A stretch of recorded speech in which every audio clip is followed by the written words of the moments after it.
साधना कले बहुत बाधा विघ्न प्रतिबंधक आसे।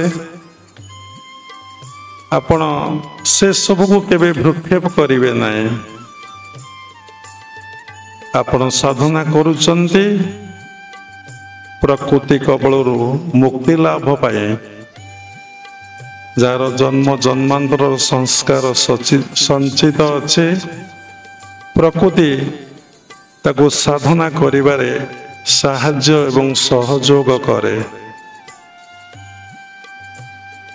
जार संस्कार ते बलवत्तर नहीं, प्रकृति ताको हीनस्ता करे, दुख जंत्रणा कष्ट दिए, केतबेले बाट छाड़े नहीं से परम पुरुष पाखकू जीवा पाए। प्रकृति भोग दिए, प्रकृति अपवर्ग मध्य दिए, प्रकृति संसार रे पुराए, प्रकृति संसार निवृत्ति मध्य करई दिए। का पई अनुकूल हुए, का पई प्रतिकूल हुए।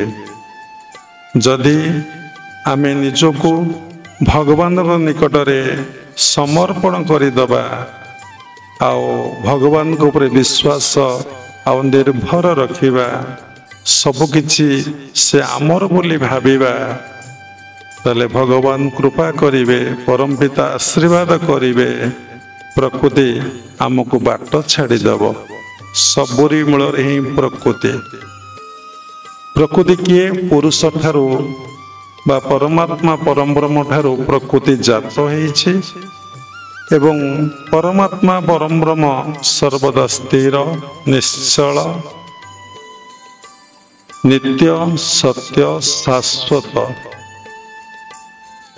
प्रकृति टांग ठारू जात है आमको सुख दुख भल मंद सबकिछि देउचे।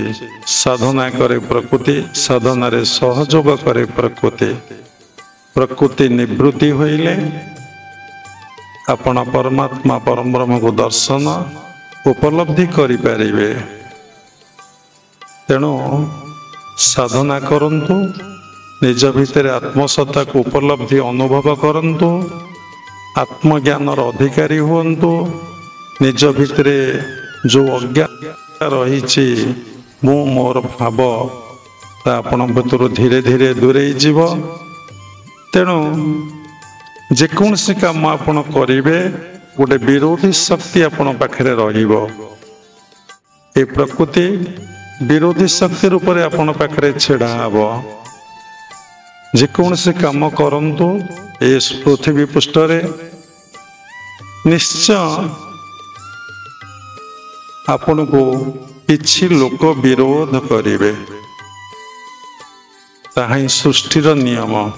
समस्ते जे आपण को भल कहिबे, समस्ते जे आपण को पूजा करिवे, समस्ते जे आपण को भक्ति करिवे, सम्मान देवे, ता केबे हबो नै।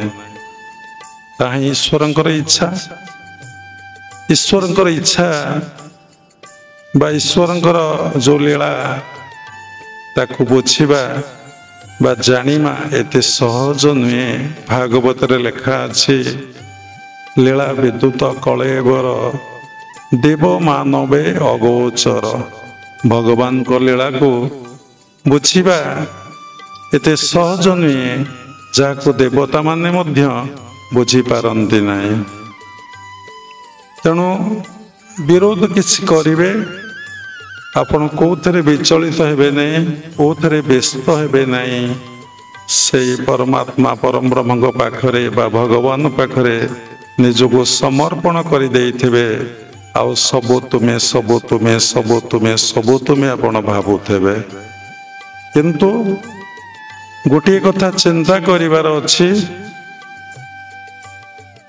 से कथाटी होउछि निजर लक्ष्य स्थिर होइथब आ निजर उद्देश्य केतबेले मंद होई नथब।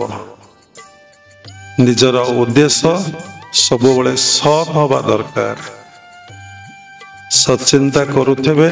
सचिंता अर्थ से ईश्वर को चिंता करिवे। सत्कार्य से ईश्वर को पित्यार्थे कर्म करिवे। सत आचरण आत्मबोधरे आपण आचरण करिवे जदि उद्देश्य सत थब चिंता सत थब मनरे कौनसी खराब उद्देश्य नथब लुचि करिके ताहले कौनसी शक्ति आपणकर किछि क्षति करि परिबो नाही।